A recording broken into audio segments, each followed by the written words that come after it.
সুন্দরবনের প্রত্যন্ত এলাকা পাথর প্রতিমা ব্লকের ৭৫টি দুর্গাপুজোর মণ্ডপে উদ্বোধনে বিধায়ক প্রতিটি বক্তব্যে উঠে এসেছে এসআইআর প্রসঙ্গ।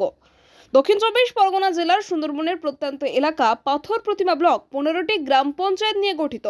তবে এবার দক্ষিণ চব্বিশ পরগনা জেলার প্রতিটি ব্লকের পিছু ফেলে পাথর প্রতিমা ব্লক দুর্গাপুজো অনুষ্ঠিত হচ্ছে ৭৫টি।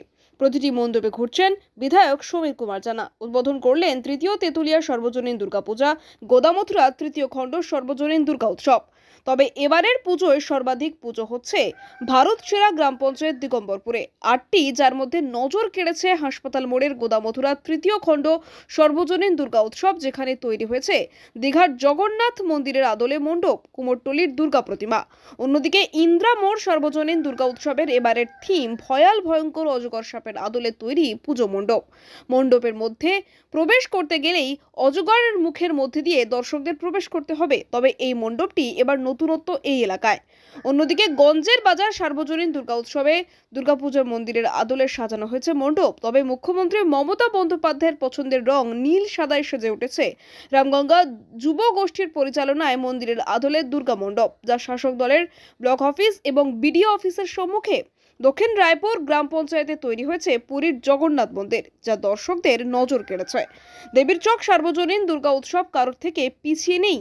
তবে দিগম্বরপুর অঞ্চলের সর্বপ্রাচীন দুর্গা উৎসব দিগম্বরপুর অঞ্চল অফিস লক্ষ্মীবাজারের পুজো, যার ১৫টি গ্রাম পঞ্চায়েতের মধ্যে পুরাতন পূজা নামে আখ্যা পেয়েছে। দিগম্বরপুর অঞ্চলের ভূমিপুত্র বিধায়ক সমীর কুমার জানা নিজের বিধায়কের সাম্মানিক বেতনের টাকা থেকে প্রতিটি মণ্ডপের সাহায্য করেছেন। তবে ৭৫টি মণ্ডপের সবাই মুখ্যমন্ত্রী মমতা বন্দ্যোপাধ্যায়ের দ্বারা ১,১০,০০০ টাকা পায়নি। দু একটি বাকি থাকলেও আগামী দিনে সবাই পেতে চলেছে বলে মনে করা হচ্ছে। তবে তা দিচ্ছে গ্রাম, তার প্রতিচ্ছবি উঠে এসেছে পাথর প্রতিমায়। মণ্ডপে বক্তব্য রাখার বক্তাদের মুখ দিয়ে উঠে এসেছে কেন্দ্র সরকারের এসআইআর প্রসঙ্গ, যা ভাবাচ্ছে সবাইকে। তেমনিভাবে কাছাকাছি থেকে গেছে দেবী মন্দির প্রতিষ্ঠিত হয়েছে, কালী মায়ের পুজো সেখানে যেমন হয়, রথযাত্রা হয়, এবং এবারে জগজ্জননী দুর্গার হচ্ছে যে গত বছরে তারা চেষ্টা করেছেন, এবং সেখানে হিন্দু মুসলমান সকলে মিলে তাদের সমবেত প্রয়াসের মধ্য দিয়ে যে একটা ঐতিহ্য তৈরি করছে। আমরা গোটা ভারতবর্ষের সঙ্গে সঙ্গে পশ্চিমবঙ্গে মাননীয় মুখ্যমন্ত্রীর প্রতি গুরুত্ব দিয়ে তিনি যেমন বলে ধর্ম যার যার উৎসব সবার, এই উৎসবে সমস্ত শ্রেণীর মানুষরা আজকের আসেন, এবং কেউ কেউ হয়তো আজকে সমালোচনা আমরা করতে পারি যে এইভাবে করে এতগুলো টাকা এই কমিটির হাতে দেওয়ার কি প্রয়োজনীয়তা ছিল, এবং এর জন্য হাইকোর্ট হয়েছে এর আগের বছর, এবারেও হয়েছে। কিন্তু একটা জিনিস আছে যে এই যে অর্থ একটা অনেকেই যারা আজকে, আমি জানি আমার দিগম্বরপুর গ্রাম পঞ্চায়েতে আদি পুজো বা প্রথম পুজোটা হয়েছিল অঞ্চল পূজা, সেটাকে নিয়ে আমরা সবাই কিন্তু মাতোয়ারা হতাম, আস্তে আস্তে প্রসারিত হয়েছে।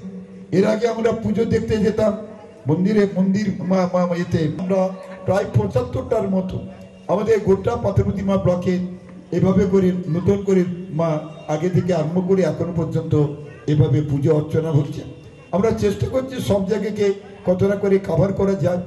তো আজকের এই মণ্ডপের অতিরিক্ত গুরুত্ব থেকে গেছে, এবং যে কারণের জন্য ব্লকের কর্মকর্তাদের পক্ষ থেকে, পুলিশ প্রশাসনের পক্ষ থেকে আমাদের যে দীর্ঘদিনের ঐতিহ্যবাহী এই দুর্গাপুজো, যেখানে আমাদের বাংলার সম্পর্কে অনেকে অনেক কিছু কটু কথা বলবার চেষ্টা করেছিলেন, যারা এখানে নাকি বাংলা দুর্গোৎসব হয় না, দুর্গাপুজোকে সহযোগিতা করা হয় না, কিন্তু বাংলার মুখ্যমন্ত্রী মমতা ব্যানার্জি রেল রোডে তার দুর্গা কার্নিভালের মধ্য দিয়ে বিশ্বজনীন যে সম্মানটাকে আজকে নিয়ে আসতে পেরেছে, সেখানে লক্ষ লক্ষ মানুষের যে অনুভূতি এবং সেখানে যে সংস্কৃতি।